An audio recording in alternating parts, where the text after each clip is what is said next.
That sounds about right. I don't know if we have enough time to do exactly a minute. It's been a hyper day. Let's say in layperson's terms, the next steps for the new water project. That's all the engineering report, that's on the agenda for tonight. But what would be the next steps that would have to happen before they proceed? Final reports will be given to the state.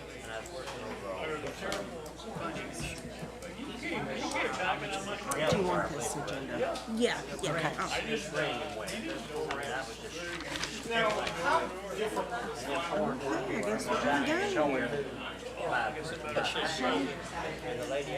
Shane, you ready? Presenting to the state. Get back to my page real quick. Are they here? Mm-hmm. The person here, okay. Let's tell.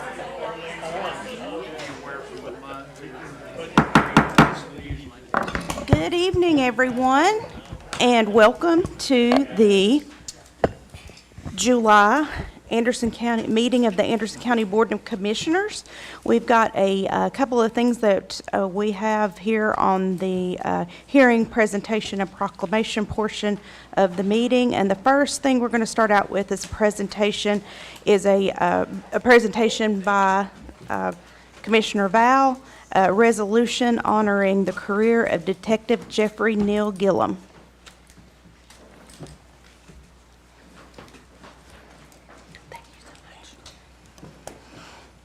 Good evening, Commissioners. Good evening. I'm going to turn it over to Sheriff Barker, but before I do, I want to go ahead and throw a couple of jabs. I'm just kidding. The Gillum family is very well known in the Rocky Top area. Jeff, Joe, their family, all they know is public service. They know being firefighters, they know being law enforcement officers. When I had the privilege of serving up there on city council, I can remember pulling out Joe's training file one time, and I had to have a wheelbarrow to carry it around. I mean, they just dedicated their whole life to serving the public. When I got the privilege of meeting Jeff was in 1998 when I got hired at Anderson County, my first day on the job. I don't guess we can go into many details of that day, but needless to say, Jeff quickly became the type of deputy sheriff that I wanted to be. I saw the way that he did the job, and he just wasn't afraid of anything.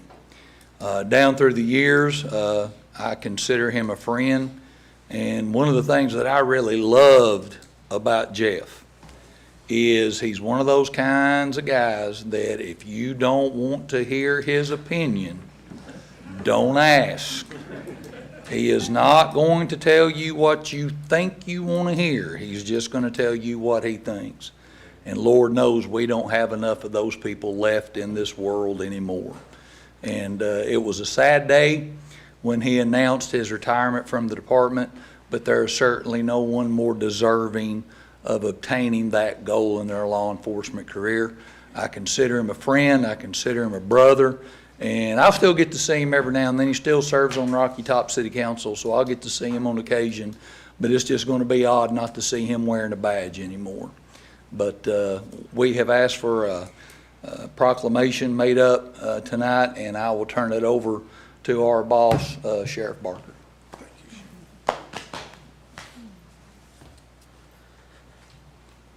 So Jeff and I go way back as well. Probably not as far back as Shane, but he and I was working the road for the city of Clinton.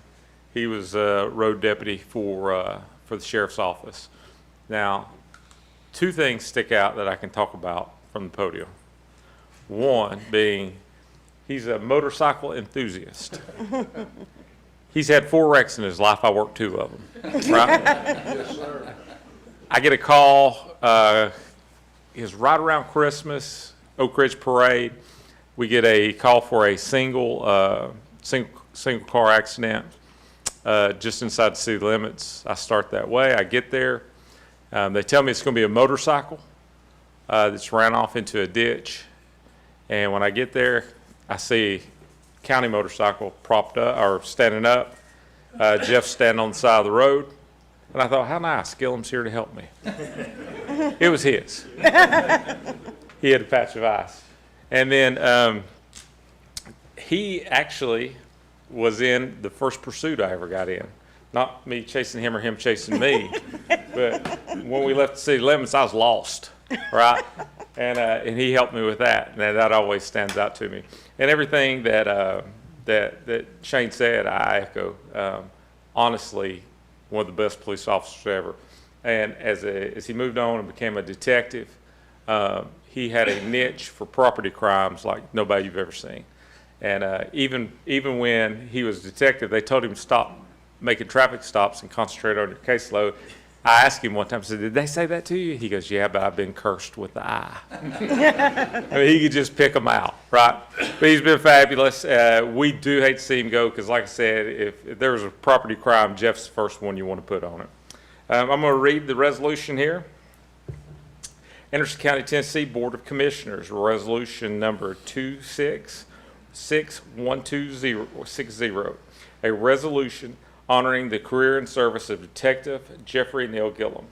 Whereas Jeffrey Neal Gillum began his service with the Anderson County Sheriff's Office on March 17, 1997 as a corrections deputy, and whereas he was selected to attend the Tennessee Law Enforcement Training Academy and graduated from the academy November 12, 1999, and whereas shortly after graduating from the academy, Detective Gillum transferred to the operations section where he would faithfully serve as a patrol deputy. And whereas through his dedication, professionalism, and leadership, Detective Gillum transferred to the Criminal Investigation Division in July of 2008, a position in which he continued to serve with distinction until his retirement, June 18, 2026. And whereas throughout his career, Detective Gillum received numerous commendations and letters of appreciation recognizing his integrity, skill, and commitment to public safety. And whereas, in addition to his law enforcement service, Detective Gillum served his country in the United States Marine Corps from August 1981 through October 1986, and in the United States Army Reserves from October 86 through January of 89. And whereas Detective Gillum has faithfully and honorably served the citizens of his community through his military service and his long distinguished career in law enforcement, leaving behind a legacy of honor, courage, and commitment. Now, therefore, be it resolved by the Anderson County Board of Commissioners meeting in regular session on this, the 15th day of June, 2026, that we hereby recognize Detective Jeffrey Neal Gillum upon his retirement and express our sincere appreciation for his distinguished law enforcement career, his honorable military service, and his dedication to the safety and security of our community. Be it further resolved that the Anderson County Board of Commissioners hereby proclaim July 20th, 2026 as Jeffrey Neal Gillum Day in Anderson County, Tennessee, in recognition of his many years of faithful service and dedication to the citizens of Anderson County. Approved, duly passed, and effective this, the 20th day of July 2026. Chairman Denise Palmer, Mayor Frank, and County Clerk Jeff Cole. Congratulations, my friend.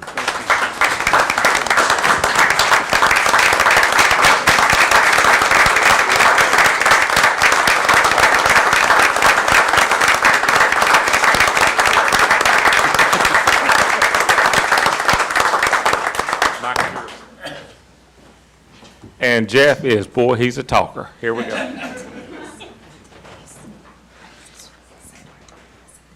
I really don't know what to say. I've enjoyed helping people. I've tried to live up. Mr. Val mentioned my brother Joe. Everybody in Rocky Top. He's an EMT. Everybody in Rocky Top he's helped. I try to think, and I have thought over the years, how much I'd like to be like him and help people. I've tried my best. I hate to retire. I still love my job, but when it's time, you know it's time. And I want to thank each and every one of you all for this opportunity. The sheriff and I could sit here and tell stories all night. And life, we had some good times together. We've had some serious times together. The biggest thing I hate about retiring is the people that works for the sheriff's department. Some of the best people. There's one of them in this room. My life has been in his hands.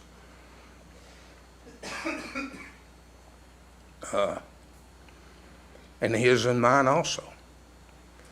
And whether it was our abilities or the good Lord looking after us, we're both still here. It's not all been craps and giggles. They've been some very tense, serious moments in 30 years. But again, I want to thank each and every one of you all for this opportunity and for this proclamation. Thank you.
I apologize for the head wear, but I'm having some pre-cancer stuff being treated.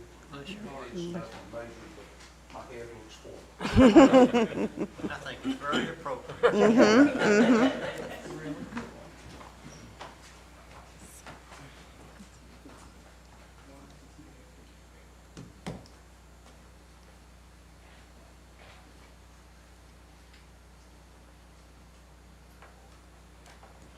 On behalf of the Sheriff's Department, thank you guys for loaning him to us.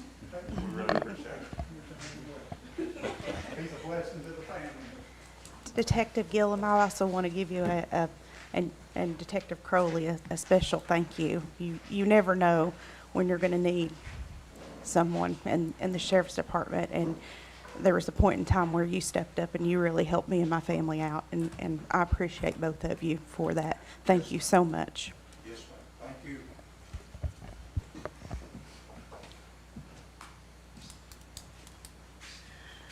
Okay. Next, we're going to move on to the public hearing.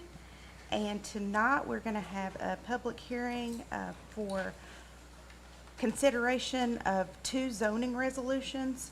The first one, 1261, is a resolution amending the zoning resolution of Anderson County, Tennessee by amending joint permanent easements.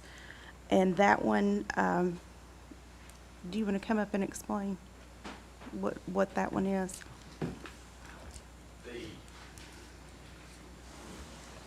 Thank you. The subdivision regulations already address the joint permanent easements. This is making the regulation in the zoning consistent with what is in the subdivision regulations. Okay. The other part is assigning addresses for 911 for joint permanent easements. Does anyone have any questions for Mr. Edwards? I do. So for multi-family dwellings, you're now down to, you're just addressing 1 to 2? These are unit not dwellings, or- multifamily. They're parcels that are served by joint permanent easement can be up to 4 parcels. Up to 4, okay. But what happens is 911 addresses are assigned on public roads. As of right now, they're not on joint permanent easements, and each parcel needs to have a 911 address. Okay, Does that answer your question? that does. Okay. Any other questions? So you're saying that each parcel on the joint easement will be individually numbered? We'll have, yes, have a 911 address. All right. Okay. Thanks, sir. So I know we run into that in our, That's needed. in our district, is we have joint permanent easements with road names and addresses, number addresses, but they're not county roads. Okay. Does that make sense? Okay. Any other questions? Okay, with that, we will bring the public, oh, did anyone in the audience want to speak on? Okay. Are they here to speak on No, I don't think so. Okay. With that, we will close the public hearing, and we will stand in adjournment until 6:30.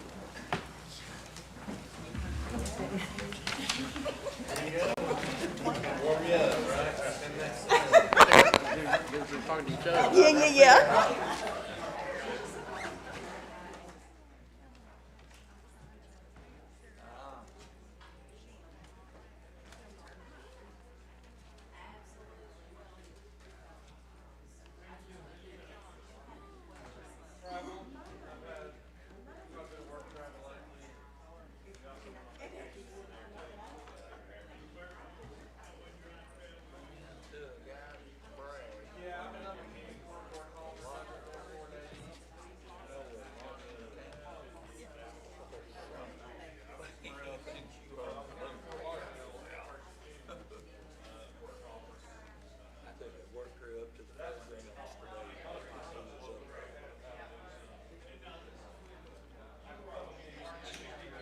Yeah, that's what he was talking about.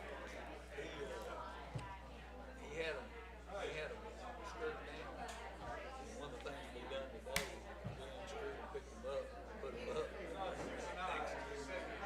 Said, he was afraid some folks gonna come through and bust them and break them or whatever. Tim built those like that if they're gonna be broke, but go ahead. I didn't see this call. Yeah, he put them up. Yeah, they nice.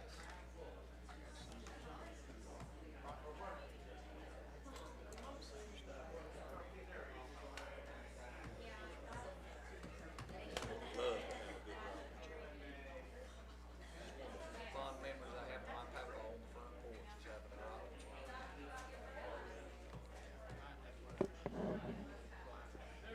Had one in two, it was green, and had like a little bitty square hole all the way through the seats, and I can't tell you how many times as a kid I get my fingers stuck. Have to cry for mom because I tried to get me out. Them all poured oil, cooking oil down in there to get my fingers stuck. She'd say, figure after a bit of time, you quit doing that. Yeah. We had green chairs to match. They were rocking chairs. They were set. Being high, they kind of rock with the blue. Yeah. We had the whole thing.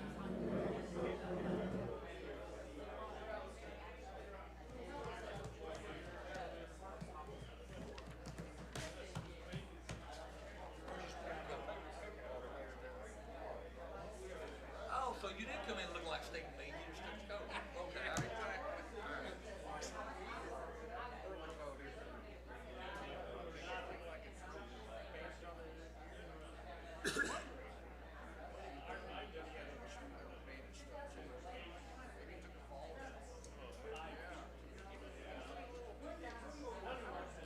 Well, he come to court one day, I was in court. He come in over something, and I talked to him a few minutes.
see your signs. Some good work. See, like, I've done my stuff. Way out there, you know, people are now trying to go. Oh, yeah, I've seen all of it. It happened to me about, not me, but somebody else. And I realized it was bogus. I know which one. In my car. I decided to do. Yeah, look, yeah, this way, right? And, yeah, I just, so we don't forget it. As I drove off, Katie called me, she forgot her award. Yeah, until next day. Hey, you gonna be Dr. Dad this tomorrow? Yep, hopefully. That don't sound fun. No, wait. You won't know until they count the ones. Light up a little. She is. More than I think she realized. Yes. Doctor, I thought I knew it was coming up. I can't remember if it was tomorrow or sometime this week. So. You know what you do? There's 12:45. Hope everything goes good. Thank you. I appreciate it. Back to normal. Yeah. Just laid up though. You already said like She you're likes to go to. Yeah, she does. She doesn't like resting too much. Wonder where she gets that from. I have no idea. No idea. When that word indivisible, that means you can't separate. Kelly's having a hip surgery. I could say it and Hip labrum or something. I think all balls she played. Hey, So she's decided to get that done. if you don't say it, I mean it, don't say it. Her and her mom That's not telling you what. hopefully get along as well as they can.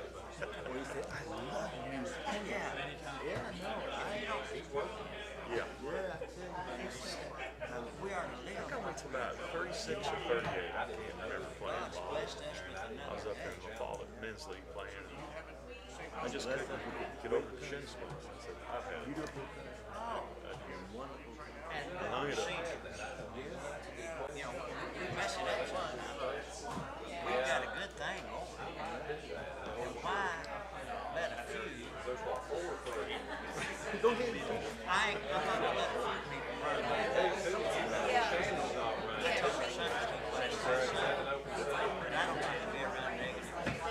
And some of them say,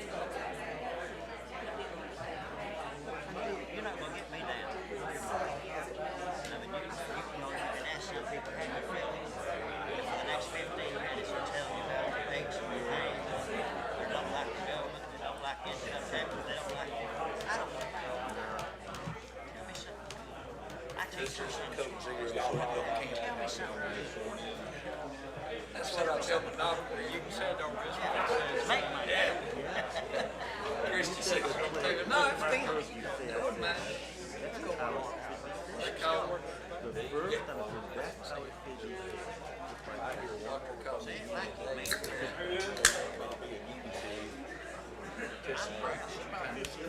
I'm proud of it. always has been, but never heard it said. Never had. Like, I heard people recited. Right, so you don't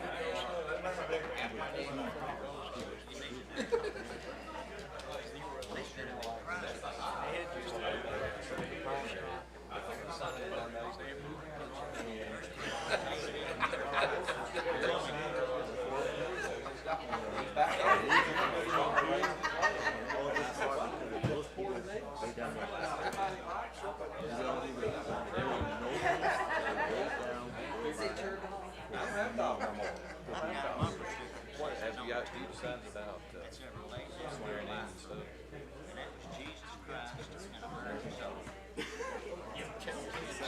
We think he's a miracle soul.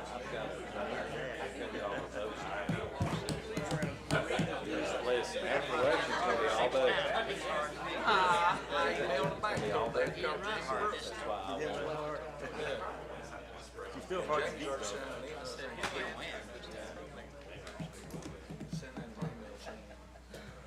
He's tough. But now, we wouldn't want to. It was too.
No, I didn't see her.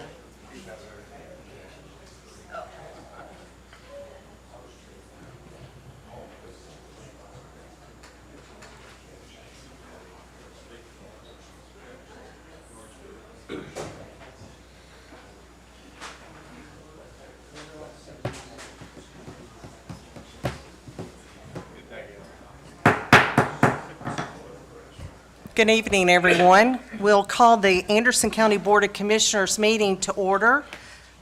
We do have a quorum. Everyone's here. Ebony Capshaw will probably be coming in just a moment. I saw her in the hallway. We will begin with prayer by Commissioner White and Pledge of Allegiance by Commissioner Smallridge. If you would stand, please. If you'd stand and bow your heads, please. Our most kind and precious Heavenly Father, we thank you for this great privilege that we have to be on this Board of Commission. We thank you, Lord, for the rules and regulations that's in place that governs our decisions. We thank you most of all, Lord, for our salvation. And we thank you, good Lord, for the very good friendships that we've developed over the years. In Jesus' name we pray. Amen. Please join me in the pledge. I pledge allegiance to the flag of the United States of America and to the republic for which it stands, one nation, under God, indivisible, with liberty and justice for all. Thank you, everyone. We will now have a time for the appearance of citizens. Is there anyone that would like to address this commission? Okay, come forward. Just state your name and address, please. My name is Kenny Sharp. I live at 926 Mountain Road, just outside Clinton. I'm here today to ask the commission, during budget committee this month, it was brought up that there need to be a review or to get rid of the civil service. I have been employed here for 35 years, 32 years as a civil service employee, and then the last 3 without it. Civil service is very important to the employees. Of course, the sheriff being elected, it is a political position. I have personally worked under 7 different sheriffs. Several of them had multiple terms, and I have firsthand witnessed the good and bad of civil service. The pros outweigh the cons a lot. The sheriffs come in, and most of them do the right thing. But if you don't have civil service, you can get the wrong sheriff, and it goes bad. You know, I have worked under one of those sheriffs before, and it does make it hard for the employees. It's very important to the employees. That's why I'm here. It doesn't affect me, but I had a bunch of phone calls and asking, could we stop this? Personally, I feel like we can sit down with the mayor and talk about different things that we may need to look at, but we need to keep civil service, and I think we could do that without a board. But I had a whole big speech, but, I'm just asking to reconsider and not do the board. Thank you. All right, thank you. Was there anyone else? All right, yes, sir, come on up. Your name and address. I'm Ralph Martin. I currently live at 1961 Park Lane, and I have for several years tried to convince some of the leaders of Anderson County that we need the rumple strips down the center of Park Lane. They're paving Park Lane right now, as y'all know. And I have distributed university studies at how it saves lives. I personally have been hit three times on Park Road and been run off the road more times than I care to count, and because I'm so paranoid when I drive it. Today, when there was just one lane that was paved, there was a shoulder because the other side hadn't. There's nobody on the wrong side of the road. People just need to be reminded to stay on their side of the road, and I've been told by the road superintendent years ago that he could straighten Park Road, he could widen it, but he can't control how the people drive. Well, those rumple strips will slow you down just from the noise it makes, and they will also keep you in your lane. Now, there's going to be people still going to straddle it, and they're still going to drive on both sides because it is a narrow road, especially if you've got trailers. I've been up there for 40 years now. I moved up there from West Wolf Valley, where I was born and where my father was born and his mother was all born. I'm seventh generation Anderson County. And this has been told to me by the State Highway Patrol, the most dangerous road in Anderson County. Now, Knox County puts this down the strip, down the double yellow line. And I've called them and asked them and got the details on it. And I think they bought their own machine. And I've talked to Rogers Group today, and I believe the people that stripe the road actually put the ripple strips in. And they're fixing to stripe it here in a couple of days now that they got the asphalt down. So all I'm asking is to care enough about the people of Anderson County to put the rumple strips in there, and maybe you'll save a few lives. That's all I'm asking. I appreciate your time. Thank you, Mr. Martin. Did anyone else have their hand up? I may not have seen. Mr. Merle? Oh, okay.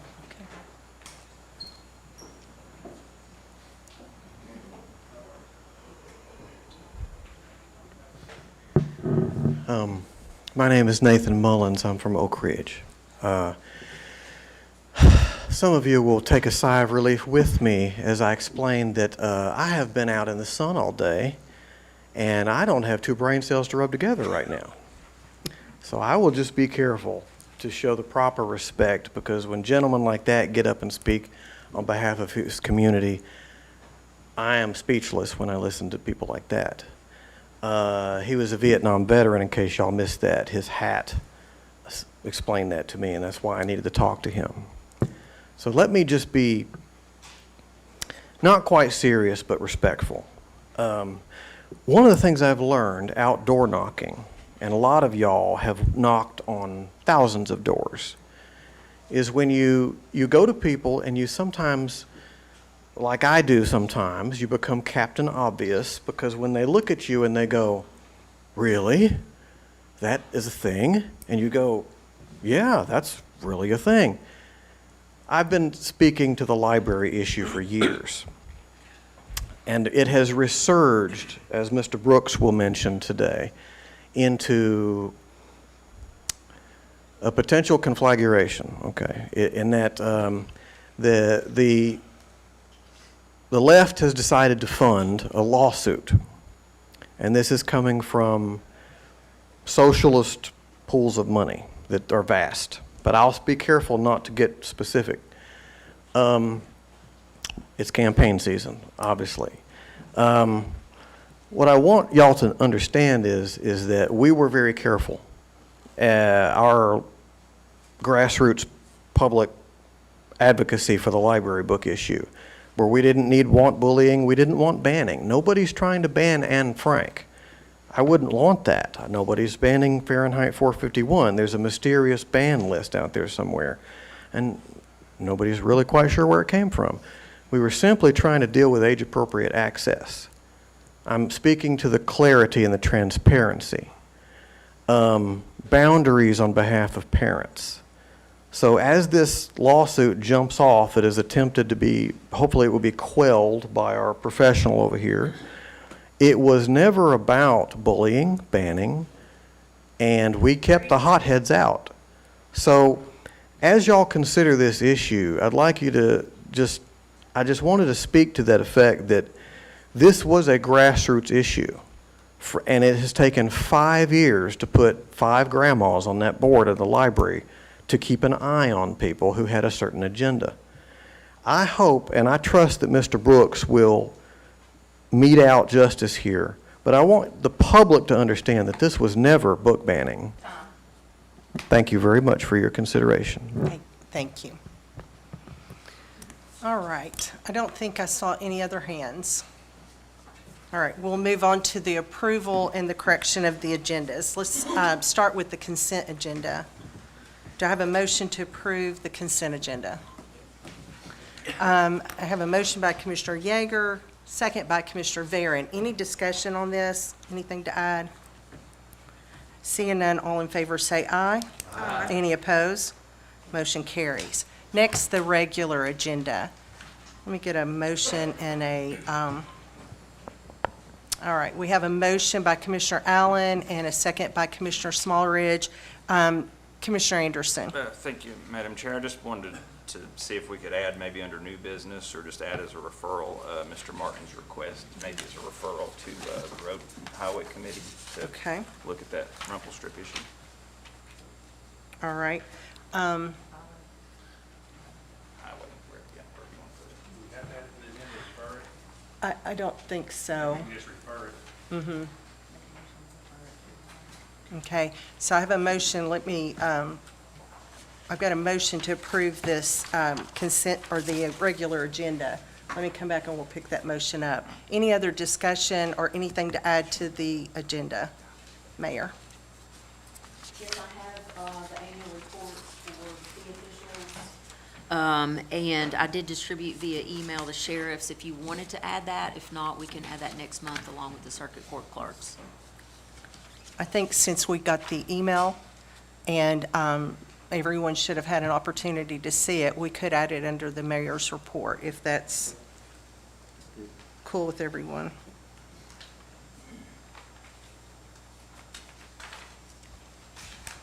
Anything else? Seeing none, all those in favor of approving the agenda, say aye. Aye. Any opposed? Motion carries. All right, Commissioner Anderson. Under, how do we need to handle that? Refer it to, Okay, motion to refer. okay. So we've got a motion by Anderson, second by Commissioner Foster, to refer the Park Road rumble strips to the Highway Committee. Any, what happened to, there it goes, thank you. Any discussion? All right, seeing none, all those in favor say aye. Aye. Any opposed? Motion carries. All right. Mr. Chairman, Yes. on that motion, why, instead of just Park Road, why don't we explore what it would cost to do the entire county, all of our county roads that way? While we're talking about that? Good. Yeah, I mean, I think y'all can take that up in committee. Yeah. Like, That's what I mean. Yeah. When we, at the committee's meeting, let's talk about the entire Okay. road system. So you'll make a note of that, Commissioner Capshaw, thank you. All right, let's have our public hearing report by Vice Chairwoman Vandegrift. Thank you, Chairman. Earlier this evening, we did have a public hearing to review the proposed resolution 2607-1261 and resolution 2607-1262. Both of these are amendments to the Anderson County zoning resolution by amending joint permanent easement. All right, I have a motion by Commissioner Foster, a second by Commissioner Allen. Any discussion on these resolutions? Seeing none, all in favor say aye. Aye. Any opposed? Motion carries. Those were all the action items we had during the public hearing. All right, thank you. Next, we'll move on to our presentation of reports. We'll begin with Mayor Frank. Thank you, Chairman.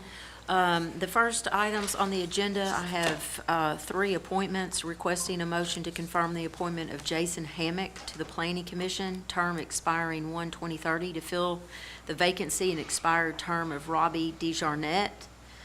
A motion to confirm the reappointment of Harold Edwards to the Planning Commission, term expiring January 2028, and requesting a motion to confirm the reappointment of Ben Stevens to Planning Commission, term expiring January 2028. I have a motion by Commissioner Foster. Is that as a group? All right. And a second by Commissioner McNabb. Any discussion on these appointments? Seeing none, all in favor say aye. Aye. Any opposed? Motion carries. And next, Madam Chairman, I don't know if you want to take these all together, but I am requesting a motion to enter into the minutes the annual financial reports for the Register of Deeds, the Anderson County Clerk, the Anderson County Chancery Court, which Clerk and Master, the Anderson County Trustee, and as you added to the agenda, the Sheriff.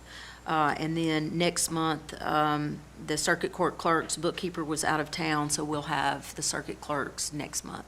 All right. We have a motion by Commissioner Beauchamp, second by Commissioner Allen, to approve these or to enter these financial reports into the minutes. Any discussion on these? And I'm assuming that's as a group? Yes. All right. Any discussion? Seeing none, all in favor say aye. Aye. Any opposed? Motion carries. Thank you. The next, you may want to take these each separately. Both of these properties went through our initial auction. We did have buyers, but neither of those closed. Then there was another auction that we were able to enter both of these properties in again. The first one is 620 Young Lane in Clinton. The highest bid was $1,750.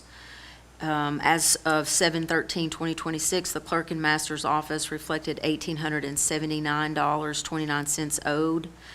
And if we receive a bid that is below the taxes owed, the Delinquent Tax Committee has set that taxes owed as the minimum bid. So we can close this upon getting approval from the Board of Commissioners. All right.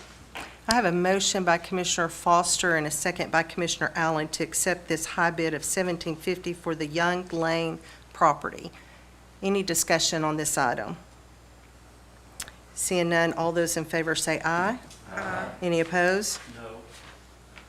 One no. Motion carries. The next one is 213 Duncan Road, Bryceville. The highest bid was $725. As of 7/13/2026, the Clerk and Master's office reflected $4,072.22 owed at 213 Duncan Road, Bryceville. This one, you may want to maybe try a third time and see what we can do. It is a small parcel. But we could try to advertise that a little bit more and see what we could do, but it is up to the Board of Commissioners to see. Commissioner Yeager, what is your motion? Yeah, what the motion is to retry another time. All right. Do I have a second, Commissioner McCamey? All right. Any discussion on this motion? Mr. Chairman, Yes. on these property sales, I think it's a bad business to accept less money than like this. I think it sets a precedent and it sends a bad message for the next sale. That's my opinion. Yeah. Thank you. Thank you. Commissioner White? Did you have something? Well, Mayor? I was just going to say, the Delinquent Tax Committee, we talk about this a lot. Some counties, even if it comes in, I mean, it's just a final sale. The Delinquent Tax Committee does try to set a fair price. Some of these properties are just really unusable slivers of property. So they may be something like the 620 Young Lane is, we had a purchaser who paid a lot more, but when they investigated to see if they could put a home on it, they could not. It would not work with a septic tank or anything like that. So the thinking of the Delinquent Tax Committee and I think it's good governance, is instead of it sitting there accruing interest and penalty, it gets back on the books, people maintain it, it's not a liability from the county, and people start paying taxes on it. So some of these, the strategy in years past has been for the county to hold on to them, and then after 10 years, it goes to zero. It's uncollectible. So we want to be cautious about it. For instance, you just rejected one bid, accepted another, is fairly close, so. We do set higher prices on, like if we identify a parcel that is worth something, the delinquent tax committee will set a higher price. We've had some that were auctioned for very, very high prices. So in our last sale, there were very few properties, but we sold them for over $80,000. The general fund, when we had our last one, and let me say general fund, when we do sell them, it's split according to the resolution approved each year during the budget process. But I think I could get that number, Commissioner, but it was 400 and some thousand. So we did well on a lot of those properties. Of course, the goal is to never sell them. We don't want to take possession of people's property. We want them to pay their taxes and keep their properties.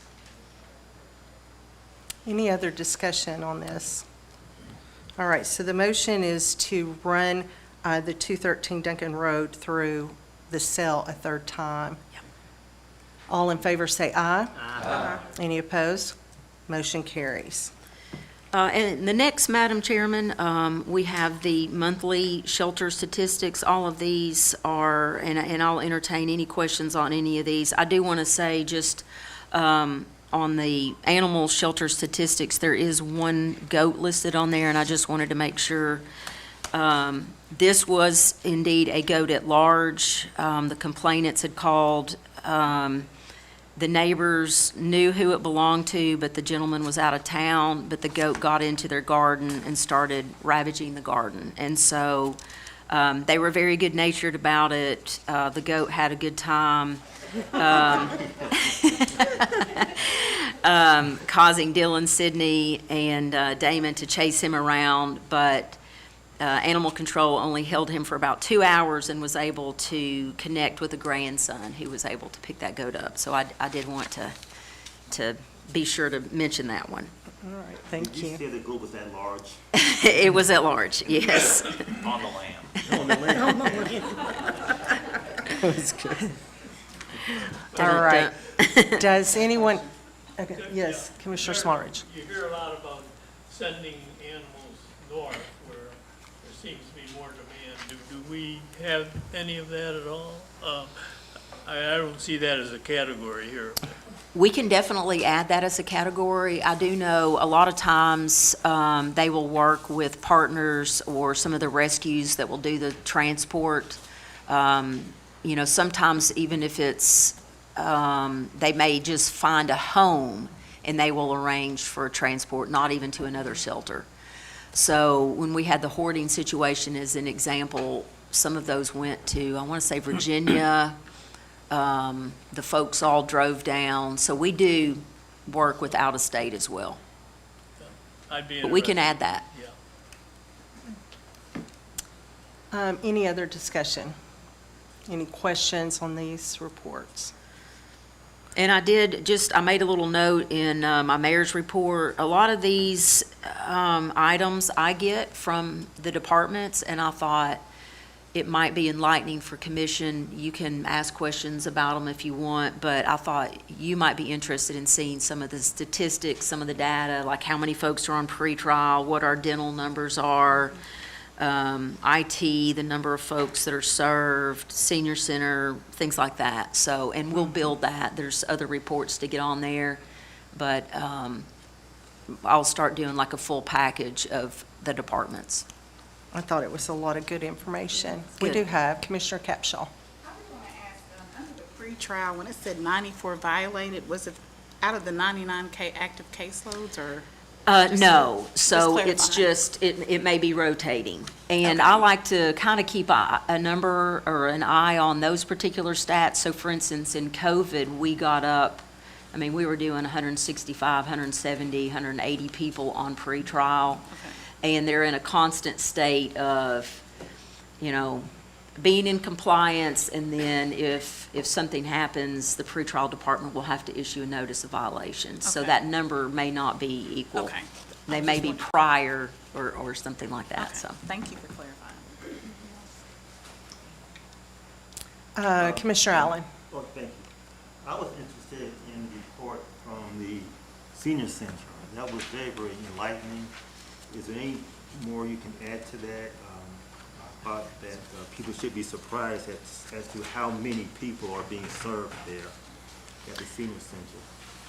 Yeah, and we'll build that report out just a little bit more.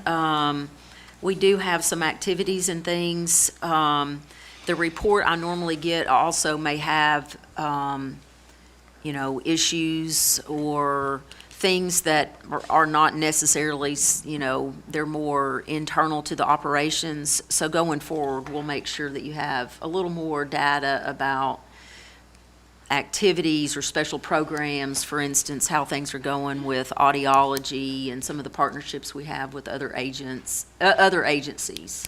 So, Commissioner Capshaw? You jogged my memory, because I have a little list of stuff. With the senior center, who sets the age for That- 60 plus? Because I know City of Oak Ridge, their senior center is 55 plus, and I had someone that said they tried to come, they told me they weren't of the appropriate age to participate, so I just so wanted to Oak Ridge clarify. is 65 plus? No, it's 55 plus. Oh, okay. Well, ours is based on, because we're operating via grants, so Oak Ridge is not the Office on Aging. It's not operating based, it's a senior center that the city is operating, but we are required with the grants that we get that are federal grants flowing through ETHRA to us. We're required to abide by those requirements. Okay, Because so- we're expending those federal dollars. Okay, that was a couple of questions I Yeah. had about that age, so thank you for clarifying. Absolutely. All right. Seeing no, McCamey, Commissioner McCamey. The dental clinic, Yes, sir. why do they not accept Medicare? I They don't know. accept TennCare, but not Medicare. I will get an answer for you. Thank you. Yes. All right, seeing no more questions, thank you, Mayor. Next, we will move to Trustee Regina Copeland.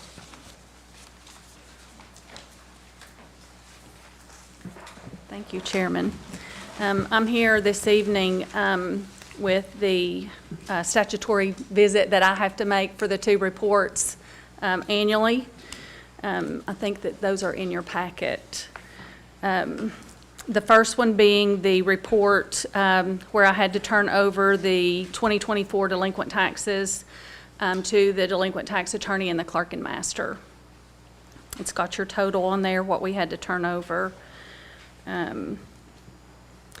This year, we were able to collect about almost 99% again this year. So we turned over a little more than 1% to the delinquent tax attorney and the clerk and master. Awesome. All right, we have a motion by Commissioner Foster, second by Commissioner McNabb to grant this request to relieve you of the liability of the delinquent taxes, correct? Yes. All right. Any discussion on this? Good job. Thank you. Very good job. It's good to see you once a year. All those in favor say aye. Aye. Any opposed? Motion carries. The second report is the list of additions and deletions that is made by the property assessor after that tax roll is turned over to me. So if there's any changes that's made in that assessment, he has to write up the change order, it comes to me, and then we have to make the change on our side. All right, I have a motion by Commissioner Allen, a second by Commissioner Foster to approve the release of the 2024 property assessor changes. Any discussion on this motion? All those in favor say aye. Aye. Any opposed? Motion carries. And Madam Chairman, if it would be okay, could I Yes. share a little more information? Absolutely. About a few other things? I won't take up too much of your time. I did want to share that the 2025 tax collection we're tracking on about where we were last year as far as percentage-wise. We have, since our tax roll was a little higher, we have collected dollar-wise probably about $1 million, close to $1 million more than we had this time last year. The fees and commission that the trustee's office turned over this year for the 2025 was a little over $1.9 million. The commission on the CD investments and the LGIP accounts that we have was a little more than $1.6 million that we made. I wanted to share this year a little bit and tell you all a little bit about our tax freeze and tax relief program. I wanted to share with you what that is doing to impact our taxpayers. So we have done, last year, we did 1,000, now this is just for the county only. I do contract with the cities and I do theirs, but I just brought you the numbers for the county only. We done 1,045 tax freeze applications this year.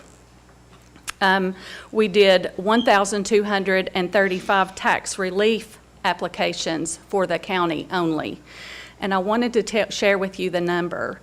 So that resulted in $359,804 being returned to our taxpayers. That benefited our disabled veterans, our widows of vets, our disabled, and our 65 and older. Now, when you look at the number that we did not only for the county, but also for the cities that we contract as well, we put close to $600,000 back in the pockets of the taxpayers through these programs that Anderson County does. And I wanted to share that with you all. It's great news. Thank you. Thank you all so much. Thank you, Regina.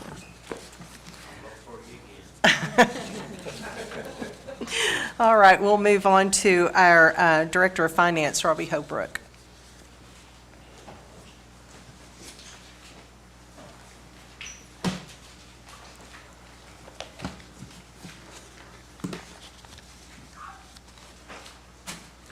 Okay, the cash and fund balance report ending June 30th, 2026. The general fund, restricted funds are at $1,031,565. Committed funds, $311,845. The assigned funds are $1.7 million. Unassigned fund balance, $11,009,085 for a total fund balance of $14,094,224. Cash into June, $18,952,816. The general purpose school fund, total fund balance $10.4 million, cash $13.7 million. Any questions on the cash and fund balance? I see none. We'll move on. Yes, sales tax.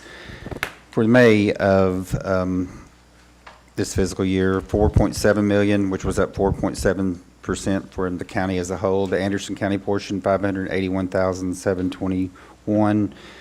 That's a 4.34 increase from last May. Any questions? All right.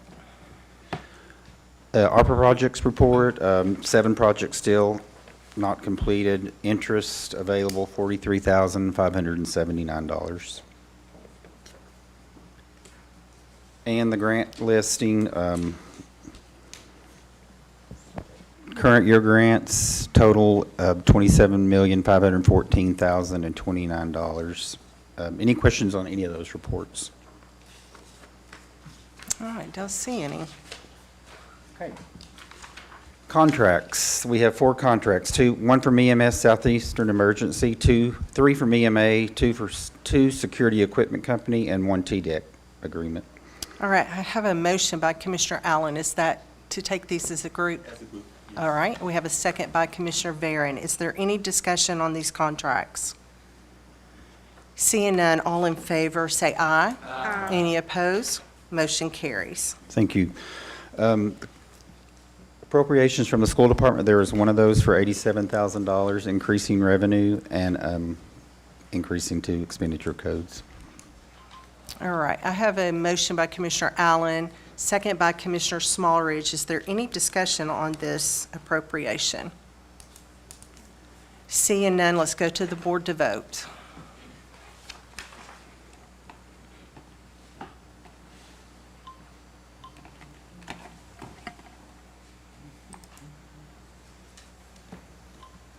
Motion carries. Thank you.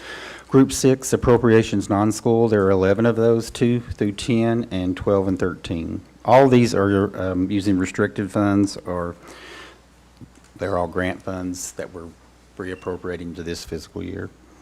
All right, we have a motion by Commissioner Allen, second by Commissioner McCamey. Is there any discussion on these appropriations? All right, seeing none, we'll go to the board to vote.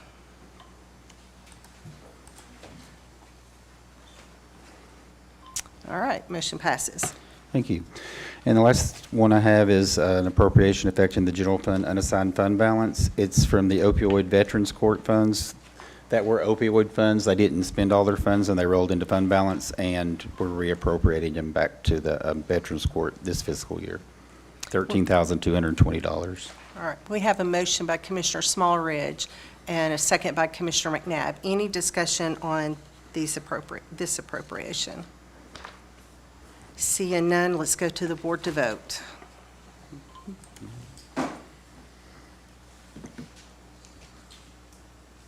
Motion carries. Thank you. Section A, miscellaneous Section A, it's three, we had three grant applications that were approved by the Budget Committee.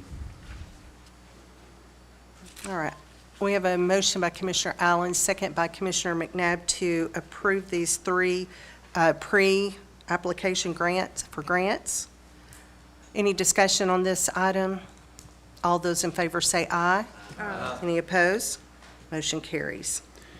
Okay, under Section B, the vacation policy, this past fiscal year, 25-26, the county changed the vacation policy where we let the employees accrue vacation monthly, but we did front load it, but if an employee quits, we accrue it back. So this fiscal year, 26-27, we were, in the motion from last year was to go to the accrual once a month. But Chairman Val of the Budget Committee asked me to put this on there, and Commissioner Palmer made a motion, and seconded by Commissioner Vanderiff, to continue the front loading of vacation instead of the monthly accrual. Our employees in our survey was one of the biggest discussed items, was the vacation policy change, and I think this helps with morale and some of the, softens the blow of the vacation policy, so. All right. So we I have would a like to point out, it was a Okay. really good move. We were able to save more than $45,000 this year just on payouts. That would have been, if we front-loaded, that we would have paid, so.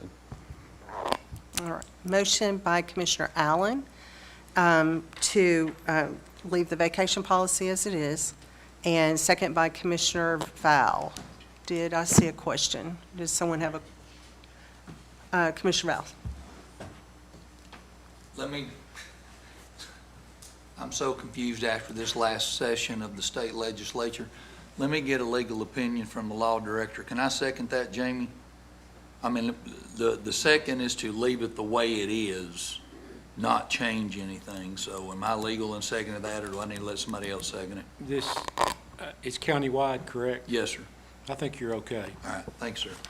Thank you, Madam Chair. Welcome. Commissioner Foster? Do we need to take action on it? Well, yes, because the motion from last fiscal year was Okay. for this year to go to monthly just wanna make accruals. sure. Yes, I think so, for us to make that change. Okay, so we're not changing, we're just, We haven't front-loaded any vacation this year. We accrued just for the month of July. we're making a motion to keep it as is. Any other discussion? Commissioner McCamey? Was the motion originally ever rescinded by this commission? No. I don't think so, no. Well, then it would. The original automatically motion was just to do it for 1 year. Is that not correct? That's correct, yes. Okay. So this, we need to continue on, Okay. and that's what this motion is to continue on with the policy as is. And we'll approve it every year. Is that right? We can, or we can just continue to do it this way every year. Yeah, that's what I would refer to.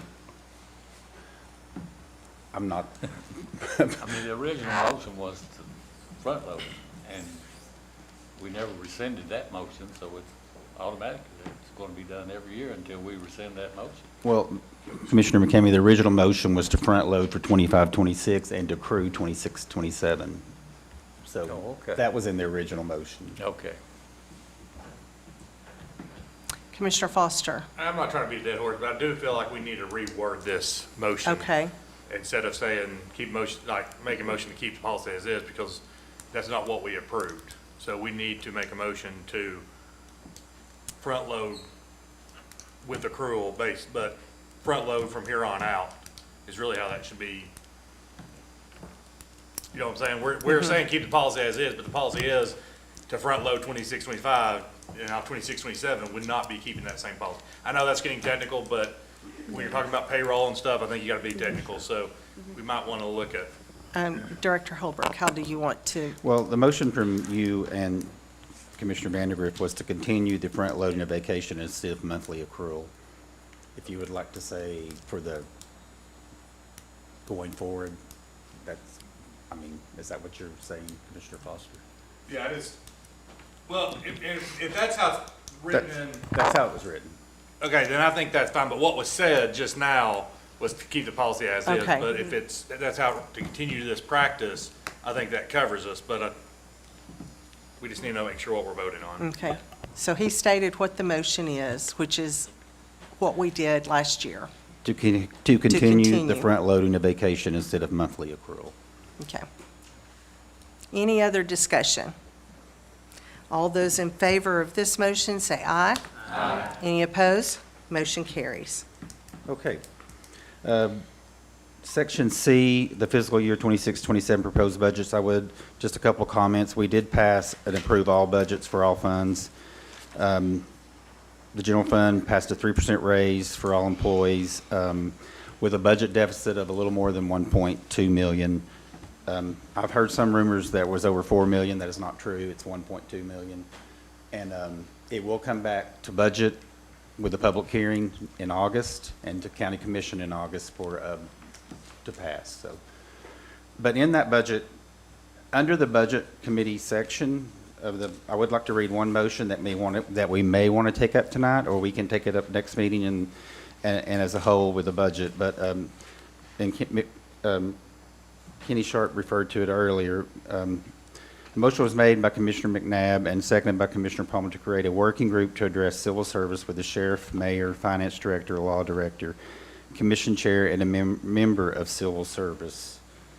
And this, in budget committee, the mayor presented a budget, and in this budget, she did talk about establishing a working group of those employees that I read to look at reform or for repeal of civil service. And she did note that Anderson County has been limited in the ability to target raises to specific personnel, and a fresh look at civil service is needed. Options and/or proposals would go to Budget Committee and Operations Committee for consideration. Now, it wasn't to do away with the civil service, it was just to take a look at the civil service and discuss some of the, if there is issues or not. I mean, that was the motion, though.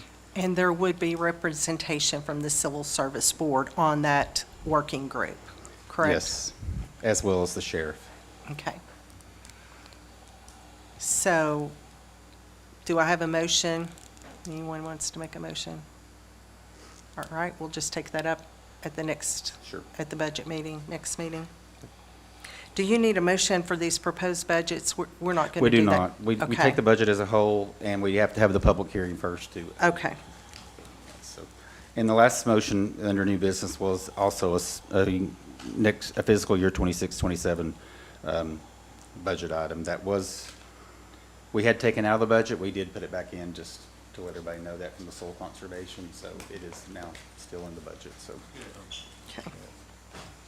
That's all I have, unless y'all have any questions. All right, I have a question by Commissioner Wandell. Thank you, Madam Chairman. Robbie, on that section D, you just mentioned under new business. Yes. The motion reads to rescind, R-E-S-E-N-D, needs to be corrected to rescind, R-E-C-I-N-D, okay? I'm trying to find the motion in, It's under section D, it's the one you just talked about, the soil oh, conservation. it should be under part. new business section. Yeah, it's under, you just mentioned it, but we didn't take any action on it. Okay, But if we're going to Sorry. stick with it, I want it to read rescind. I will correct that. Thank you. Thank you, Chairman. Commissioner Yeager. We received a email last Tuesday from the city manager of Oak Ridge about the reduction of the city departments to $10,000.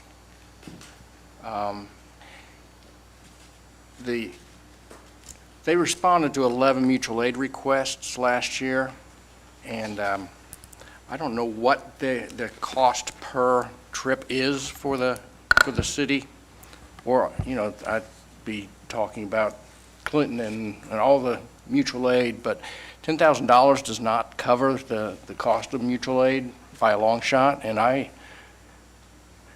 that 50,000 that has been in there in the past is something that I would like to see remain. I see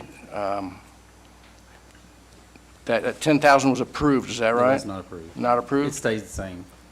It stayed 50? Well, I'm glad I said that then. It's all right. Any other questions? All right, thank you. Commissioner Val. Thank you, Madam Chair. This budget season has not been fun, and I can't say for sure that it's over. Can't tell you for sure when it's going to be over. But I did want to take just an opportunity to thank the Budget Committee for jumping through these hoops. Some of them felt like they were on fire when we jumped through them. But the items that we've talked about here tonight, I hope, proves to the public that we do take our jobs seriously. We don't just pencil whip proposals when they're brought. We break them down, we discuss them. We're not all going to win, we're not all going to lose, but this time of year is always very contentious, and I want to thank the Budget Committee for the work and the effort that we put forth to get to this point. Like I said, I don't think it's over, and I certainly don't agree with everything that's in there, but I do understand the efforts that have been made by the committee. Thank you, Madam Chair. Thank you, Commissioner Val. I think we could also say that for Director Holbrook and his staff, they have jumped through probably as many, if not more, hoops than we did. I do have one more comment to make. Okay. It may not be over, but if it's not to the state by August 31st, they're coming here. So I have until August 31st to get a budget to the state. So I hope it's over. Commissioner Barron. Yeah, Robbie, I don't think it was addressed during the Budget Committee, but the mayor in her memo was talking about amounts given to regular employees because of being disgruntled over the sheriff's department getting so much bonus money. It was discussed, but no action was taken. And really, that doesn't have to be a fiscal year 26, 27 in a budget item. It can be an amendment to the budget. So yeah, I think it will come back up. I was just wondering, do you have a dollar figure for that? Right around 450,000 or 450,000. Okay. maybe a thank little you. less, yes. That's what I wanted to know. Thank you. Any other questions or discussion? Seeing none, thank you. Thank you. Next will be Dr. Tim Parrott, Director of Schools. He did not have a report. Do you have an announcement or anything? Just a couple of things. Okay. Remember the Claxton Town Hall meetings tomorrow from 5 to 7. We're excited about that, and I think it's going to be a good turnout. We have, as of today, we've hired 55 new teachers, and they start tomorrow, on Wednesday, with a new teacher.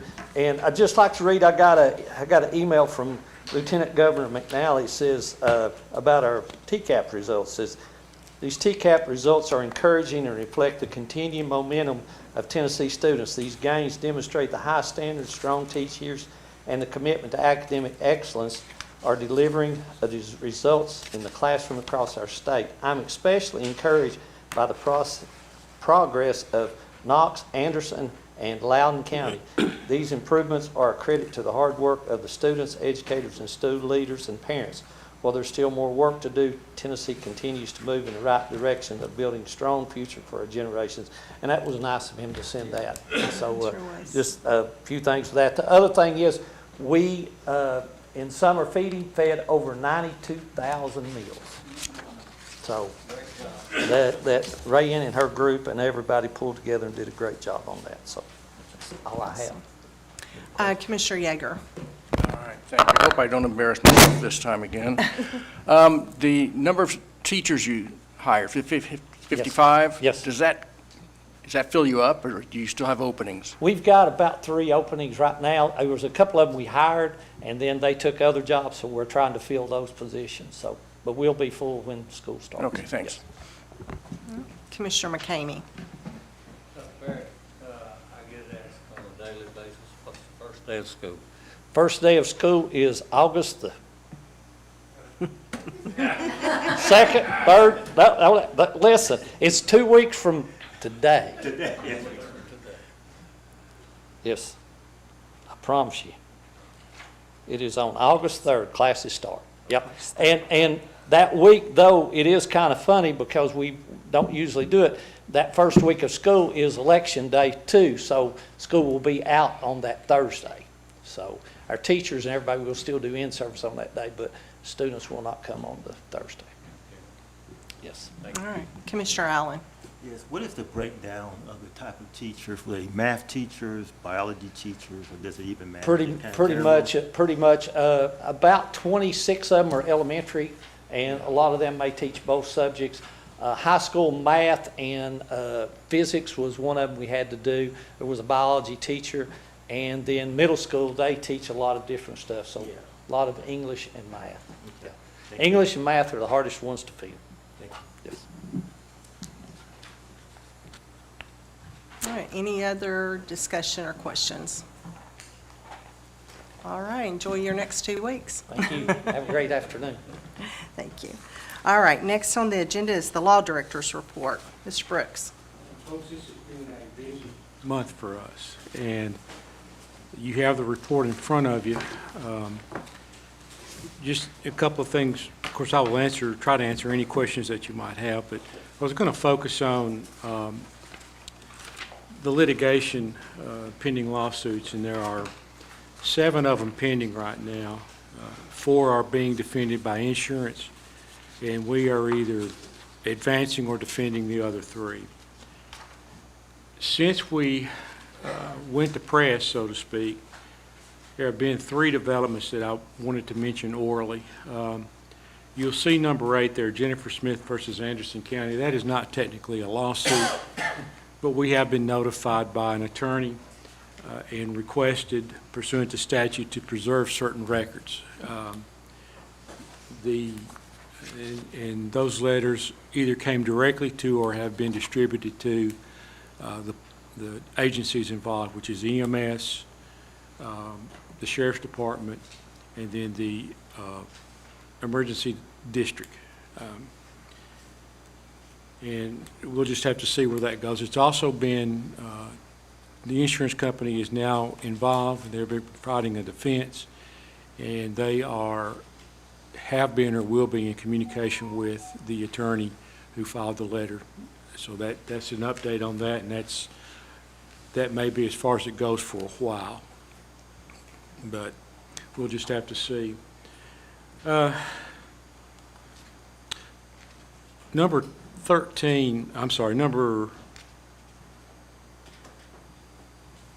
12 or one of these has to do with the potential of joining a class action litigation involving a fire engine that the county purchased several years ago, a pumper truck, which Andersonville Fire Department received.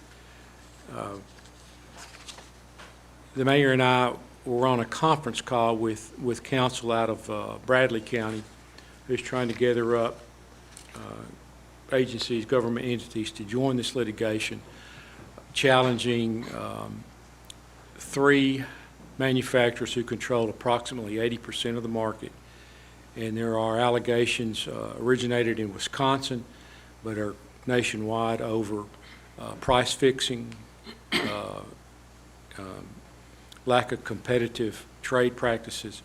We'll be talking more about that. I don't have a memo together yet, but one will be coming. That's something to keep on your mind that we will want to take up probably in August, although we've not been given a time limit, and we'll try to set out the pros and cons of possibly doing that. The last thing, which literally came in Friday, and most of you may be aware of it, is a new lawsuit's been filed against Anderson County. This is by the Anderson County Library Alliance, which is a nonprofit corporation chartered, I think, June 15th of this year, just a little bit before the lawsuit was filed, and 2 individuals. And the interesting thing about that is they use the emotionally charged terms book ban. Well, they've not pointed to any book that's been banned. And in fact, no books have been banned. I wanted to point that out. They don't challenge any specific policy of the library board. It's silent as to what policy they're saying that the library board has violated, or that the library board is enforcing that's a violation of federal law or the Constitution or anything like that. So I'll be in communication with their attorney, who is Art Knight, and see if we can get some more specifics. I've been trying to track down what I can about this Library Alliance, but they've not, there's some filing requirements locally that they've not abided by, so I don't have a lot of information. We can probably get it from an alternative source, but we're unable to find that in the public records like we should be. I'll be happy to answer any questions. I know we're going to need to have an executive session in regard to this, and that is something we'll probably want to do certainly by the next commission meeting, because we'll be needing to file an appearance and either a response or an extension for time to respond. Questions? Commissioner Val. Thank you, Madam Chair. Director Brooks, would you want a separate executive session, one for commission and one for the library board, or would you want a joint session, or how would you want to do that? No, I would think, because they're named as alternative defendants, I think we should have separate. Okay. And that's the way I would like to proceed with it. Thank you, sir. Thank you, Madam Chair. Did you say before the August commission meeting? Or in conjunction with the August commission Okay. meeting. Yes. All right. Any other questions or discussion? For Commissioner Wandell? Thank you, Madam Chairman. Mr. Brooks, could you include the fire commission on that information, anything overhead on that fire truck that you're talking about, litigation? Yes. I'd like for all the fire chiefs to be aware of what's going on. Okay. Okay? Certainly, Thank you. Commissioner. Thank you, Chairman. We can do that. Any other questions or discussion? All right, Annette, if you'll did you have something? I've been handed a note, and I have one other Okay. item to mention, and that's Wednesday. As many of you know, some of our zoning cases have finally matured to the point where we're ready for trial. 2 such cases are coming up Wednesday. They involve Barry Nelson properties. They've been a long time coming, but they're real offenders. I mean, they're real offenders, and we feel like the state of the case now is we should prevail and get the relief we've requested on Wednesday. All right. Commissioner Isbell. Thank you, Madam Chair. On that issue there, how soon would they start to clean up? Commissioner, if the judge rules in our favor Wednesday, it would be 30 days from the day the final judgment is entered. Okay. So I can't tell you precisely when that would be. It would, obviously, I can't speak for Chancellor Forster, but I think we've got a good, strong case, and we would get the order in quickly and then count our days, and commission will be notified when that clock starts to tick. Okay, thank you. Yeah, I think it would be pending some funding for the demolition also. Okay. Where would that funding come from? From this body. So it'd have to be done separate, so there's not a pool to bring it from? That's great, yeah. Thank you. All right. Any other discussion or questions for the law director? All right. And now, if you'll make note that I'm passing the gavel to the vice chair, I have a question. Mr. Brooks. Yes, ma'am. You have reviewed the alleged TOMA violation, That's correct. Have you come to a conclusion? My conclusion is this, and it's not in writing, but I have, we've undertaken to interview everyone that was present, perhaps not Mayor Frank, but everyone else. We have looked at the statutes governing TOMA. We even went as far as obtaining some footage from security cameras of the events of around 5 p.m. that day. And my conclusion is the TOMA would have applied to the meeting that was canceled. So I don't find a TOMA violation with respect to the, what we'll call a presentation that took place where I won't call it a facsimile check. I don't think that's the right term. But at most, there were only 2 members of the Conservation Board present. To a person, I have been advised that no business took place. We timed the events, and at 4:50 p.m., folks began to enter room 118A. Chair, I think about 5 p.m., you came in with the lady from Type 1 Energy who was carrying a check.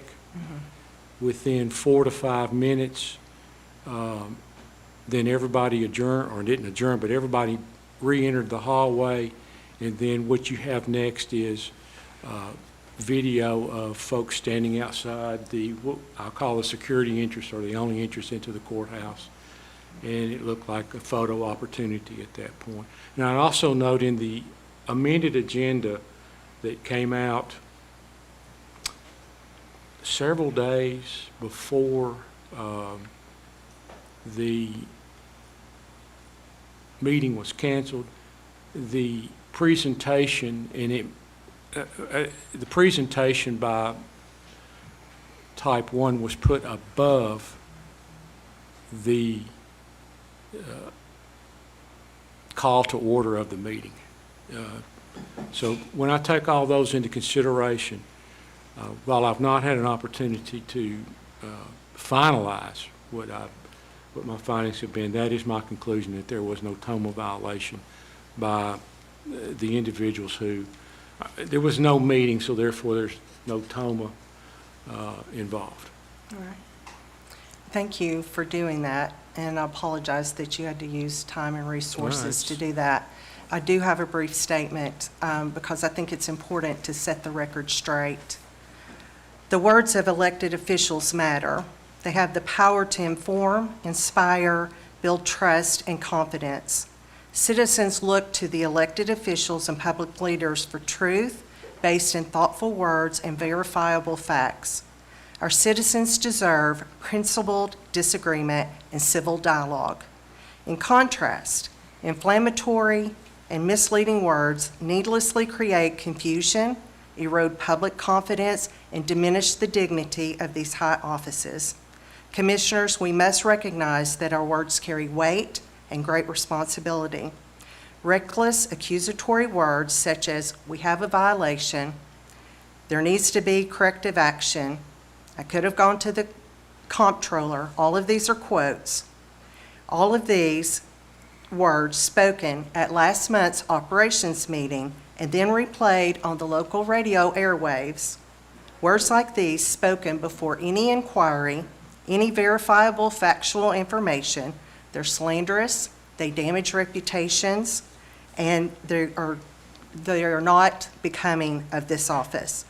The chair of operations said that what goes out first is generally what people believe. So we now have these first words out there for the county, and they hear them, and they've been negatively influenced.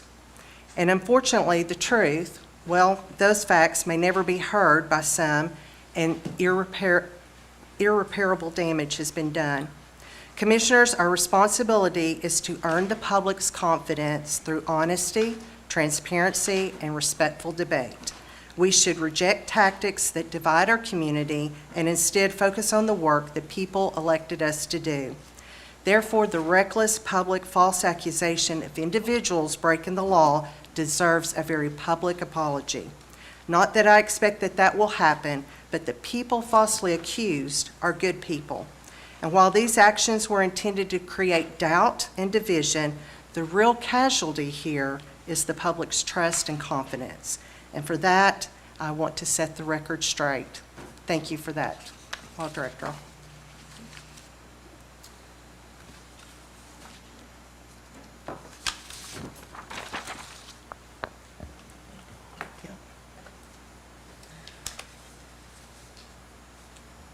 Okay, next we'll go on to the committee and boards. So we will have the Operations Committee report from Commissioner Isbell. Thank you, Madam Assistant Chairman. Oh, I'm sorry. Oh, Commissioner Wandell? Thank you. I thought we are bound by rules of order, and when we discuss things, they're required to be on the agenda. I didn't know that we were going to be discussing Toma tonight, or I'd have came prepared. I dropped the excuse me, I didn't mean if I interrupted you. Sorry, I was going to let you know that it was on the agenda. It actually was number, was it 11? It's under the Law Director's Under the report. Law Director's report. So it was in the packet, under Law Director report.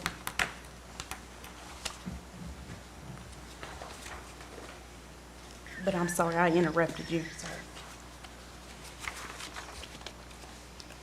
Yeah, I still don't see it, but maybe It's in the packet. Maybe I've got an old agenda.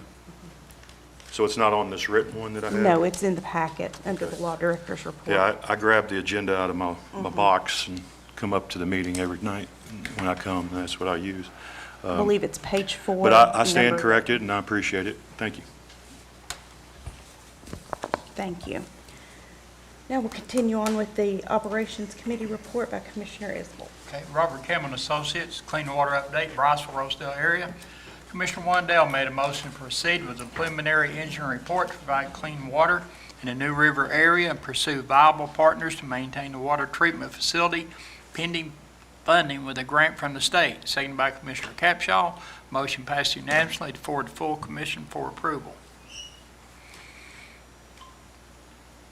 I have a motion by Commissioner McCamey, a second by Commissioner Isbell.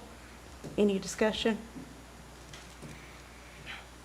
All those in favor say aye. Aye. All those opposed say no.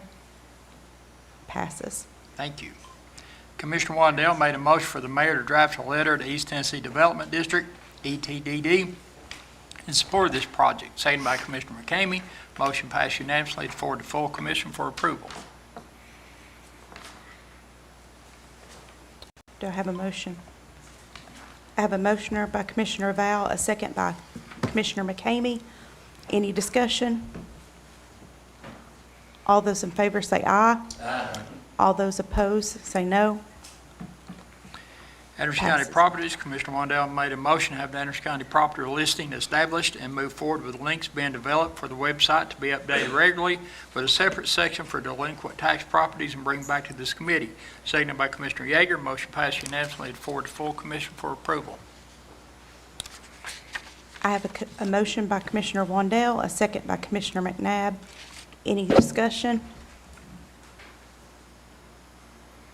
All those in favor say aye. Aye. All those opposed say no. Motion passes. Madam Chairman, this concludes the Operations Committee action report. Annette, I'm passing the gavel back to Commissioner Palmer.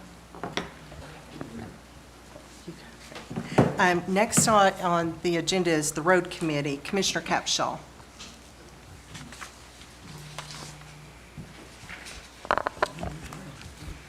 Let me just make sure I do this right. You want me to go through the road committee minutes first before I do my 3 action items from this past meeting? Just the action items. Okay. Yeah. Let's see.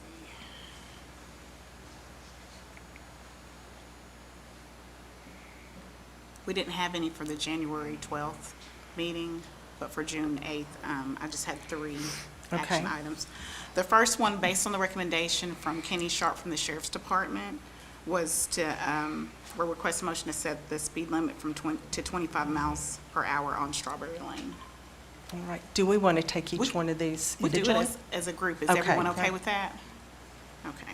So the motion would be to set the speed limits to 25 miles per hour on Strawberry Lane, 20 miles per hour on Mike Miller Lane, and 20 miles per hour on Philip Frills. We have a motion by Commissioner Allen, second by Commissioner McCamey. Is there discussion or questions? Did I hear someone? I just asked if we Okay, as a group, okay. Thank Any you. discussion or questions? Commissioner Isbell. Well, my question is on something else other than these 3.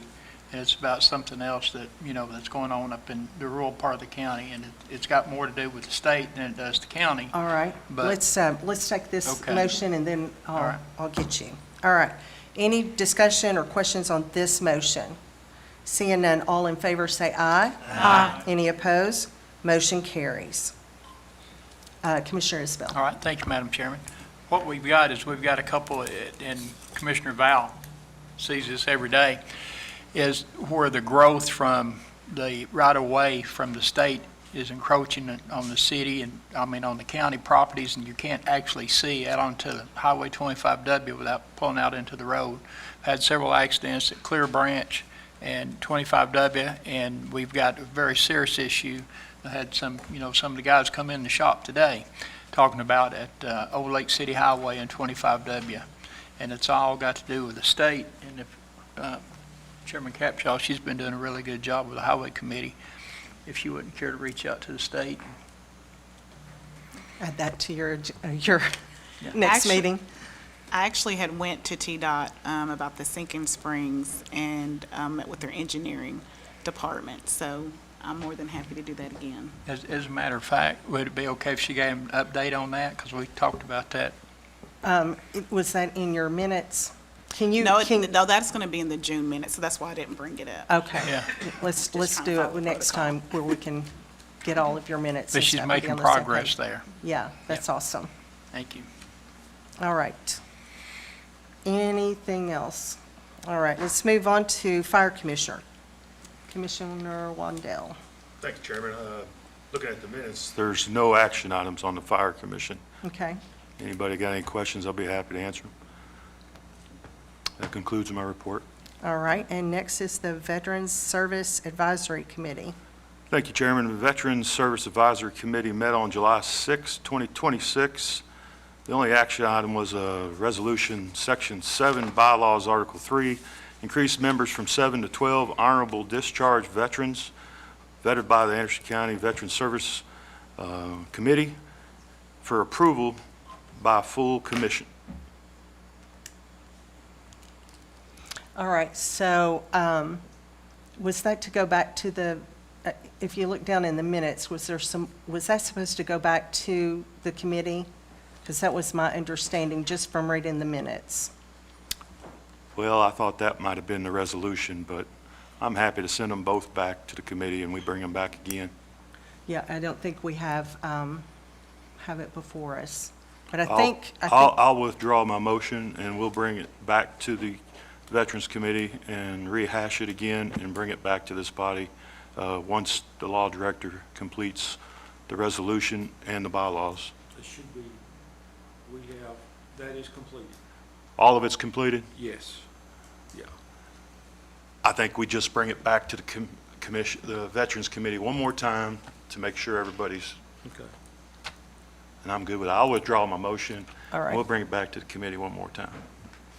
all right, That concludes my report. Thank you. all right. Next is unfinished business.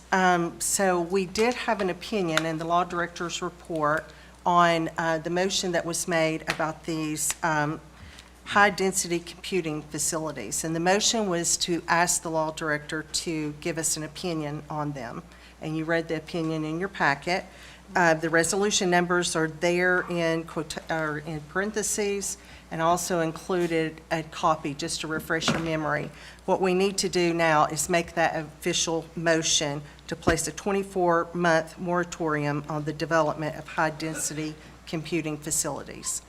I have a motion by Commissioner McNabb, second by Commissioner Allen. Any discussion on this? Commissioner Wandell? Thank you, Chairman. Mr. Law Director, are we sure that when we pass this resolution, that we're not leaving out any other types of facilities? Is it my understanding that this resolution, 26-06-1257, will just include battery storage, or is this going to include data centers, or I'm just needing some clarification? That's a good question. It's my understanding that the three resolutions were put forth through the efforts of the Planning Commission to attempt to put regulations in place on the big three, battery storage facilities, data centers, and Bitcoin mining, I think. And after the public hearing, is my understanding the motion Commissioner McNabb made was to let the Law Director's Office look at the resolutions to see if they were adequate, but to go ahead and put a 2-year moratorium down on the, we called them, we used some broad term that we believe would catch all type things, and that's where I think we're at. And then during the 2-year moratorium, Commission, Planning Commission, our office, whoever would investigate and maybe come up with, or not maybe, but come up with a viable resolution, because there's so much flux right now. And I don't think the state's done with it, or we haven't, they've only weighed in on the utility side of it and said that counties cannot generally be responsible for the cost of the improvements to the, to the electric grid or the water and stuff like that. So it's kind of the Wild West as far as what goes on with them right now. So if we pass these resolutions, how will these resolutions stand up if a utility, you say utility, we can assume that's TVA, but it also could be CUB, Oak Ridge Utilities, and then also, what if DOE, I imagine they're protected by the federal law, but I'm just curious, I don't want to set us up for lawsuits in addition to all this stuff. When this came down the road, there are no applicants in this county for any kind of these facilities. So nobody has acquired any property rights. You've probably seen the ongoing debate in Nashville over what may or may not be put in there. We've caught this on the front end and put the moratorium in place. And that seems to be an idea that's caught on with a lot of government entities. We're not passing the resolutions. Those resolutions are, I want to say, withdrawn or to be studied more because we don't have enough information to, the resolutions, I think, affected changes to the zoning ordinance by putting size limitations, setbacks, and things like that. What we're doing is just a 2-year, 24-month moratorium on the issuance of any permits for these facilities. And I think that's supported by the law. I think we referred specifically to the county zoning 13 something or other that gives the counties that authority, in my opinion. Am I answering your question? Well, Madam Chairman, I'm a little confused because I'm looking at this resolution 26-06-1258, and it says zoning resolution of Anderson County by amending special provisions sections to include performance standards for cryptocurrency mining facilities. And, you know, I thought I heard we're going to vote on a moratorium, and then I'm reading this other. So what are we exactly taking action on? Are we going to pass this? All 3 different ones, or I'm kind of confused. No, the motion is to place a 24-month moratorium on the development of high-density computing facilities. That is a generic term for all 3 of the resolutions, the Bitcoin, the battery storage, and the data centers. So in this body would not be taking any action to pass those 3 resolutions. They have been deferred, stand down, whatever. Paused. Paused, whatever, for 2 years, or up to 2 years, to give this body and the Planning Commission an opportunity to really look in depth. Because, like I said, it's just an evolving, you know, it seems like one issue gets tamped down and 4 others come up. And everybody's just trying to get their feet under them, so to speak, Commissioner. And this will give us opportunity to do that. Thank you. Thank you, Mr. Chairman. Commissioner Foster. So the Planning Commission has talked about this for a couple of weeks, or months going into last month. We passed the resolutions because there were no regulations.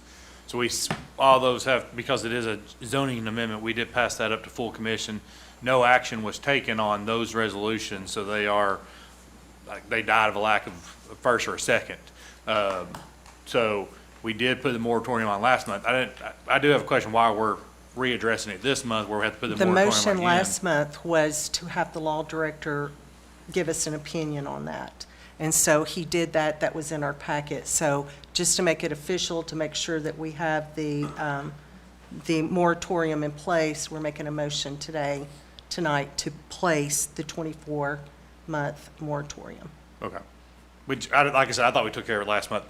And the third part is the Planning Commission. We discussed this Tuesday night of last week about scheduling something, that was discussed last month at commission, doing a joint meeting, probably October, November. Obviously, we're in the middle of election. We have some commissioners that will be leaving us. Next month will be their last meeting, so September will be new commission. We didn't feel like September would be a good month to have that, so maybe October, November is what we're looking at. But it's definitely something that Planning Commission is full aware of because there was no regulations. So it's something we have been looking at. It's all across the state. I mean, our planner that works with us works with other cities too. They're putting a lot of these regulations in just to have something on the books to keep. But you're also seeing a lot of moratoriums being put on that. Question a lot of times with moratoriums need to have a deadline, which we do. We have 2 years, but a lot of times we put a moratorium without any kind of dead end period. Then that's where some of your lawsuits come into place. Sure. Up to 24 months. You've got, I just double checked this with Ms. Tinker. There's been no applications since we were here in June up to now, so we don't have that issue in front of us. We've certainly have not been out advertising, come to Anderson County and build your data center, so we've not put anything that could be construed as false advertising, for lack of a better term, and we certainly have not put a ban. We've just put a pause. And I'll say one other thing, Tennessee is the #1 state for data centers, like being recruited up. We have the lowest cost of energy and the most amount of energy is being used. I was at a conference last weekend and that was brought up that Tennessee will be the most targeted state for data centers because of cheap electricity and utilities. So, And there are about 11, is best we could determine throughout the state so far. Commissioner McCamey. Got a call from an employee at Comcast, and they said that this would affect their operations because of the battery storage. I don't know exactly, I mean, they evidently have them already in Anderson County, but would this prevent them from coming back if we put 24-hour moratorium on battery storage? That might not have been directed to me, so I don't want to jump into something I'm not supposed to, but I think that would, they've already got, it doesn't affect what's already in place. Right. It should, the planning commission could address that if they had more, if we had more information on exactly what it is they are doing, they want to do, and take that into consideration when we write our modifications to the zoning ordinance. I don't know if there wasn't anything in place, how they got a permit to do it to begin with, but, I'm a former Comcast employee, and they called me, hey, what's going on, about the battery storage, so. And I don't know, like I said, where any of them are located, but they said we already have them in Anderson County, so. and I know you're next, but I can speak to that. Because there was no regulations, if they meet the zoning requirements, when there are no regulations, that's why they could have them. Now, that has been a conversation, and one of these resolution, all this would be, they could come to planning commission with approval of utilities and get it approved that you could put one in. It would just have to be a special exception to the zoning regulation. So we would know about everyone that comes to Anderson County. So if there is a telecommunications or something that we want, or somebody that's doing their own power, that we've seen a lot of that, or there's one in Memphis that uses wastewater, and they treat the wastewater for the city, and they use that to cool the system, so they're not using any water. So there are things out there but they would all have to be special exceptions to the zoning organization. Zoning appeals would really be where they have to go first to get it, especially, but all that would be, it'd have the site plans, those kind of things. So that is one of the things with the regulations put in place. It's not just, here's the requirements, you still meet it. There's a lot of hoops they have to jump through, so we know we can handle handle the electricity, handle the water, handle the size, noise, those kind of things. So hopefully that clarifies just a little bit. Commissioner Anderson. Thank you. Well, the fire marshal kind of touched on that a little bit last month, or whenever we voted on this, about the homeowners that have like a battery backup for like a generator system, like it's a smaller scale. So I would think the Comcast, because it's basically just a backup thing, so it wouldn't be nearly the scale of a storage facility. If like a moratorium and no battery storage facilities, then does that affect it? That was my question. Which a moratorium would. Means none. And you could, if you wanted to remove battery storage facility from the motion, if you wanted to remove non-residential battery storage from the resolution, and that may have been what the fire marshal was referring to, residential versus commercial. You could do that as well. So the motion on the floor is that there's a 24-month moratorium on the high-density computing facilities, which is these three. Any other, Mayor? I don't have the last month's motion in front of me, but I believe, to Commissioner Anderson's point and Mr. Brooks's point, the language of that motion did reference non-residential. I don't know if anybody has it in front of them. So that it didn't impact.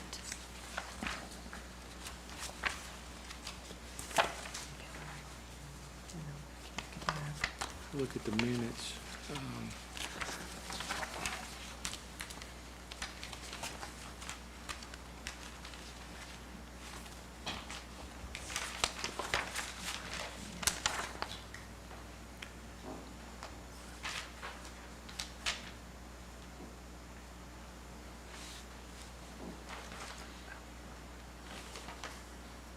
Okay, it's not It's- in there, so I know I saw that somewhere, I don't know. I think it may, I don't know if it was in one of the resolutions that came forward or not.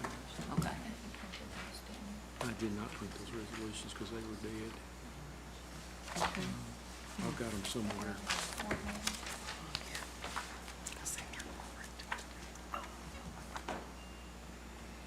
Do you think it would be appropriate to maybe send this to operations and clarify? You know, we had a motion for an opinion. You gave us the opinion. It's in our packet. And we discussed this, that we thought that it should, we need to make an official motion since the opinion, your opinion was yes, a moratorium is called for.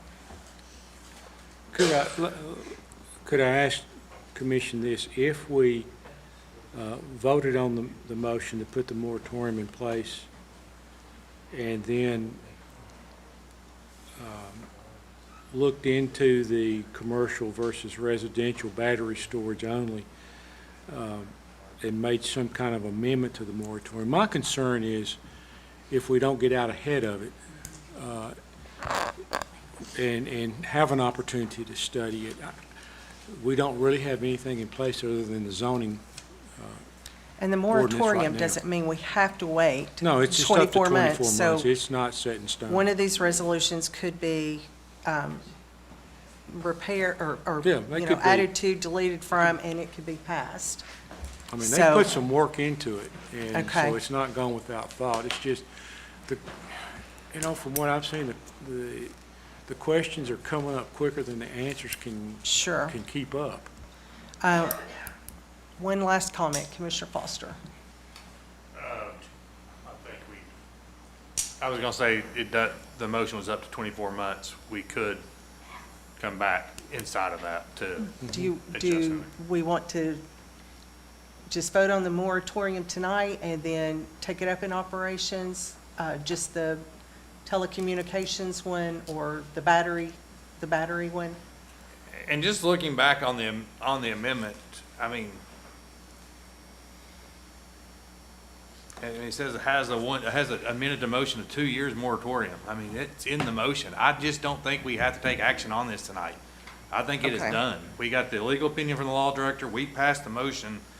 And So the I will motion defer to the passes. parliamentarian on this, but I do think we passed this last month to start the moratorium last month. Okay. Okay. Just looking at the minutes, All right. That's just what, I'm not trying to say we don't need to do this, but just looking at it, looks like we've All right. already done that. Before, we did it in conjunction with the opinion. Yeah. Okay. All right, so Minutes wrong, so. withdrawal. They can take it back to operations for any battery changes or Okay. whatever they need. Okay. Commissioner McNabb, will you withdraw? Yes. Okay. And we All can right. take that to planning, I mean, I can add that, we can put that back on planning commission next month too, to look at. All right. If y'all rather do that, then bring it back to full commission from planning commission. Okay. Does that work for you guys? Okay. All right. Good. Let's move on to, there's no new business. How about announcements? Who has announcements? Commissioner Capshaw. So So tonight is my little niece's Aria's 4th birthday, AKA the mini commissioner is what we call her. So happy birthday, Aria. Thanks. All right, Commissioner Isbell. Thank you, Madam Chairman. I don't know if anybody's seen the tourism billboard on I-75. The Tourism Committee, our excellent Tourism Director, Stephanie Wells, has done a great job. It's promoting all of Anderson County. If you get a chance to take a look at it. All right, okay. I do have one announcement. On August 20th, if you'll mark your calendars, from 4 to 6 p.m. at the Chamber of Commerce, we will have a parliamentary procedure training. There'll also be a section included on taking minutes. So this is something we should know who the new commissioners will be at that time. We're going to invite all of the committees, all of the boards, anyone who wants to learn more about parliamentary procedure, that training, and taking minutes. So August the 20th, 4 to 6 at the Chamber of Commerce. Did you say 4 to 6? Uh-huh. Yes. All right, any other announcements? Yes, I have something. Commissioner Allen. Yes, I'd like to read the obituary of my friend Carolyn Fogelman. She was 66 years old, from Oak Ridge, Tennessee, and she entered eternal rest on June 17, 2026. Carolyn will be lovingly remembered as a wonderful wife, devoted daughter, extraordinary mother, adoring granny, and amazing friend. She graduated from Oak Ridge High School. Carolyn earned a degree in mechanical engineering from the University of Tennessee. She built a successful career at Y-12 for about 40 years as a technical expert and respected leader in capacities ranging from fusion energy research and development to project management to CNC programming and training. She was a dear friend of mine, someone that really helped this county in the area of libraries, and she wanted to really help children read high-level books that would promote children's development. I will always miss her. She is a great, great friend, and my condolences to her family. Thank you. Commissioner Isbell. Thank you. I'd also ask that you remember Commissioner Creasy, and the loss of his wife. Thank you. Jerry Creasy was a good commissioner. Excellent. A real statesman. His opinion carried a lot of weight. And he was very knowledgeable. Sure was. And a good guy. That's why he retired to take care of his wife. All right, seeing no more announcements, motion to adjourn.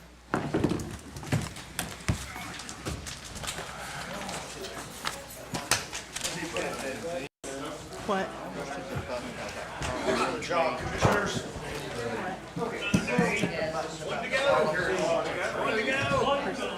So just making sure, the planning commission is going to discuss batteries. Well, What did you mention this well, I want you to All these resolutions that we passed. We're not going to work on the battery storage back. and make sure that we do that. It's not detailed. You know, when that will be, I'm kind of curious.